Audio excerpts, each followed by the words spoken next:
என்னடா நம்மளோட 9th standard முடிச்ச பசங்களா, அதாவது இனிமேல 10th ஸ்டாண்டர்ட்ல கால் எடுத்து வைக்க போற நம்மளோட 10th ஸ்டாண்டர்ட் பசங்க 2027 பப்ளிக் எக்ஸாம் எழுத போற பசங்க.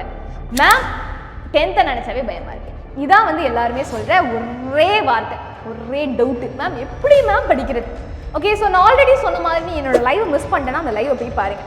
நான் ஆல்ரெடி சொல்லிட்டேன். ஸோ பசங்களா, இனிமேல் நீ சிலபஸ் எப்படி ஸ்டார்ட் பண்ணுறது அதெல்லாம் விட ஃபர்ஸ்ட் உன்னோட ருட்டீனை ஃபர்ஸ்ட் செட் பண்ணுங்க.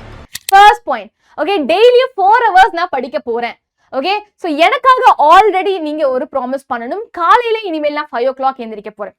காலையில 5 to 6 நீங்க கண்டிப்பா படிச்சே ஆகணும். அண்ட் ஈவினிங் ஒரு 3 hours. இதை நீ எப்படி வேணா பிடிச்சிக்கோ. காலையில 2 hours, ஈவினிங் 2 hours. ஆனா டெய்லியும் 4 hours கன்சிஸ்டன்டா படிக்கணும். ஓகே, ஸோ இனிமேல் நீ சிலபஸ் ஸ்டார்ட் பண்ணதுக்கு முன்னாடி உன்னோட ரூட்டீனை செட் பண்ணணும். இதான் உன்னோட ஃபர்ஸ்ட் பாயிண்ட். ஓகே மேம், மேலேயே நான் வந்து ஸ்டார்ட் பண்ண போறேன். மே 1 தான் என்னோட டேர்னிங் பாயிண்டா இருக்க போகுது. என்ன மேம் பண்றது மேல இருந்து? ஓகே, ஸோ பசங்களா கண்டிப்பா வந்து நம்மளோட பேட்ச்ல நீங்க ஜாயின் பண்ணலாம், ஜாயின் பண்ணிக்கோங்க. ஏன்னா மேல இருந்து பிப்ரவரி வரைக்கும் நாங்க உங்க கூட ஃபுல்லாவே ஃபுல் கைடன்ஸோட நம்ம ஃபேக்கல்டிஸ் உனக்கு 10th ஸ்டாண்டர்ட்ல பப்ளிக் எக்ஸாம்ல சென்டம் எடுக்கிறதுக்கு நாங்க உங்களுக்கு ஹெல்ப் பண்ண போறோம். ஸோ SSLC பேட்ச்ல ஜாயின் பண்ணலாம், ஜாயின் பண்ணிக்கோங்க. அண்ட் பசங்களா, மே மாசத்துல என்ன பண்றது? 4 hours படிக்க சொன்னேன், அது ஸ்கூல் டைம்ல சொன்னேன். பட் இனிமேல இந்த மே மந்த் லீவ்ல நீங்க என்ன பண்ணலாம், 5 hours 6 hours படிக்கலாம். என்னவா படிக்கிறது? ஆல்ரெடி 1 shot வீடியோஸ் நம்ம சேனல்ல இருக்கு, எல்லா சப்ஜெக்ட்டுக்குமே. அதை நீங்க உட்காந்து படிக்கலாம். அண்ட் புக்ஸ் இருந்துச்சுன்னா அந்த புக்ஸ்ல நீ உன்னால முடிஞ்ச அளவுக்கு நீ எல்லா சாப்டர்ஸ் வேண்டாம், அட்லீஸ்ட் ஒரு 1 or 2 சாப்டர்ஸ் எல்லா சப்ஜெக்ட்லயுமே நானா வந்து படிக்க போறேன், செல்ஃப் ஸ்டடி பண்ண போறேன் அப்படின்னு நீங்க ஒரு மாசத்துக்கு நீங்க ஒரு செல்ஃப் ப்ராமிஸ் பண்ணிக்கோங்க. பிகாஸ் இப்ப நீ வந்து அந்த செல்ஃப் ஸ்டடி பண்ண ஆரம்பிச்சிட்ட அப்படின்னா you will get some confidence. ஸ்கூல்லையோ நாங்க பேட்ச்லயோ ஸ்டார்ட் பண்ணதுக்கு முன்னாடி உனக்கு சில கான்செப்ட் தெரிஞ்சிச்சுன்னா அப்பா சூப்பரா இருக்கே அப்படின்னு உனக்கு வந்து தெரியும். ஓகே, ஸோ மேல உன்னோட செல்ஃப் ஸ்டடி அண்ட் ருட்டீனை நீ செட் பண்ண போற. ஓகே, ஸோ இப்போ நான் கான்செப்ட்ஸ் மட்டும் படிச்சா போதுமா மேம் அப்படின்னா கிடையாது பசங்களா. குவெஷன்ஸ் தான் ரொம்ப முக்கியம்.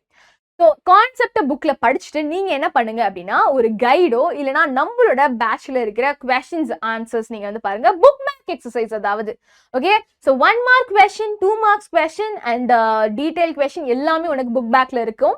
ஓகே, ஸோ இந்த புக் பேக் கொஸ்டின்ஸ் அண்ட் ஆன்சர்ஸை உட்காந்து நீங்க படிக்க போறீங்க. சரியா? ஸோ மெயினா கான்செப்ட்ஸ் புரிஞ்சுக்கிறதுக்கு தான். ஆனா உனக்கு எக்ஸாம்ல கேட்க போறது இந்த கொஸ்டின்ஸ் தான். ஸோ இந்த கொஸ்டின்ஸை தான் நீ தரோவா ஆக போற. ஓகே, ஸோ அதனால நீங்க என்ன பண்ணணும், இந்த புக் பேக் ஆன்சர்ஸ்லாம் நல்லா ப்ராப்பரா படிக்க ஆரம்பிங்க. ஓகே, ஸோ மே மாசத்துல self study and routine set ஆயிடுச்சு. நெக்ஸ்ட் நம்ம ஜூன் மாசம், ஜூலை மாசம் அண்ட் ஆகஸ்ட், இந்த 3 மாசத்துல என்ன பண்றது? உங்களுக்கு சாப்டர்ஸ் ஒன்னொன்னா நாங்க கம்ப்ளீட் பண்ண ஆரம்பிச்சிருவோம்.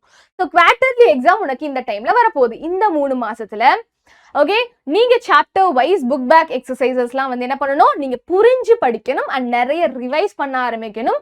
ஸோ உன்னோட கான்செப்சுவல் அண்டர்ஸ்டாண்டிங்கை நீங்க ஸ்ட்ராங் பண்ண வேண்டிய 3 மாசம் இதுதான். Okay, so quarterly exam portions வரைக்கும் நீ நல்லா தரோவா இருக்க போற. ஸோ பசங்களை நல்லா ஞாபகம் வச்சுக்கோங்க, சப்ஜெக்ட் வைஸ் என்னோட ஸ்டடி ஹேபிட் டிஃபர் ஆக போகுது. சயின்ஸை புரிஞ்சு படிக்கணும், டயக்ராம்ஸ் ஃபோக்கஸ் பண்ணணும், நியூமரிக்கல்ஸ் ஃபோக்கஸ் பண்ணணும். மேக்ஸ்ல நீ வந்து ப்ராக்டிஸ் பண்ணி பார்க்கணும், எழுதி பார்க்கணும், படிக்க கூடாது. ஃபார்முலாஸ் நிறைய ஞாபகம் வச்சுக்கணும். அண்ட் சோஷியல்ல மேப்பு, டைம்லைன், கீவேர்ட்ஸ் இதெல்லாம் முக்கியம். அண்ட் இங்கிலீஷ் அண்ட் தமிழ்ல ஸ்பெல்லிங் மிஸ்டேக், கிராமர்லாம் முக்கியம். ஸோ அதுக்கேற்ற மாதிரி ஒவ்வொரு சப்ஜெக்ட்டுக்கும் தனியாக ஸ்பெசிஃபிக்காக உன்னோட ஸ்டடி ஹேபிட்டை சேஞ்ச் பண்ணி படிங்க. சரியா? ஸோ இந்த மாதிரி 3 மாசத்தை முடிச்சதுக்கு அப்புறம் ஆகஸ்ட் முடிஞ்சிச்சா, செப்டம்பர், அக்டோபர், நவம்பர் நம்மளோட ஹாஃப் இயர்லி போர்ஷன்ஸ் ஆல்மோஸ்ட் உனக்கு ஆகஸ்ட்லேயே உனக்கு பாதி புக்கை முடிச்சிருப்பாங்க. அண்ட் நவம்பர் டிசம்பர்ல ஃபுல் புக்கே வந்து போர்ஷன்ஸை நம்ம முடிச்சிடணும். சரியா? ஸோ எல்லா சப்ஜெக்ட்லையுமே நம்ம எல்லா சாப்டர்ஸோட புக் பேக் கொஸ்டின்ஸ், கான்செப்ட்ஸ் எல்லாமே நம்ம டிசம்பருக்குள்ள என்ன பண்ணணும், நம்ம தரோவாயிடணும். இதுதான் உன்னோட பிளான். சரியா? அண்ட் நெக்ஸ்ட் ஜான்வரி, பிப்ரவரியில நம்ம ஃபுல் அண்ட் ஃபுல் ரிவிஷன் தான் பண்ண போறோம். எப்படி? புக் பேக் கொஸ்டின்ஸ்லாம் தரோவா இருப்பேன். 1 mark, 2 marks, 4 marks, 7 mark, 8 mark இந்த மாதிரி சப்ஜெக்ட்டுக்கு ஏற்ற மாதிரி எல்லாத்தையுமே திரும்ப ரிவைஸ் பண்ணணும். அண்ட் இப்போ நீ வந்து ப்ரீவியஸ் இயர் கொஸ்டின் பேப்பர் எல்லாம் அனலைஸ் பண்ணி எந்தெந்த கொஸ்டின்ஸ்லாம் மோஸ்ட் ரிப்பீட்டடா கேட்டிருக்காங்க அப்படின்னு சொல்லிட்டு நீ அனலைஸ் பண்ணி அந்த கொஸ்டின்ஸ் எல்லாம் இன்னும் ஃபோக்கஸ் பண்ணி படிக்க ஆரம்பிக்கணும். அண்ட் இவ்வளோ நாள் நீ மிட் டேர்ம் எக்ஸாம் இதெல்லாம் எழுதியிருப்ப இல்லையா, குவார்டர்லி, ஹாஃப் இயர்லிலாம் எழுதியிருப்ப இல்லையா, அந்த ஆன்சர் பேப்பர், கொஸ்டின் பேப்பர்லாம் வச்சு நான் என்ன மிஸ்டேக் பண்ணேன், ஸோ இனிமேல் எந்த கான்செப்ட்ல நான் ஃபோக்கஸ் பண்ணி படிக்கணும்னு எனக்கு தெரியும். ஸோ ஸ்டார்டிங்லேயே மிஸ்டேக் அனாலிசிஸ் நோட் புக்கை மெயின்டைன் பண்ணிட்டே வாங்க. ஜனவரி பிப்ரவரியில ஃபுல் அண்ட் ஃபுல் நீ ரிவிஷன் மோட்ல தான் இருக்க போற. அண்ட் பிப்ரவரி எண்ட்லயே உன்னோட ப்ராக்டிக்கல் எக்ஸாம்ஸ்லாம் ஸ்டார்ட் ஆயிடும். ஓகே, ஸோ இந்த டைம்ல எக்ஸாம் மோட் ஆன் ஆயிடும். ஸோ இப்போ நீ வந்து full and full complete 100% revision மோட்ல இருக்க போற.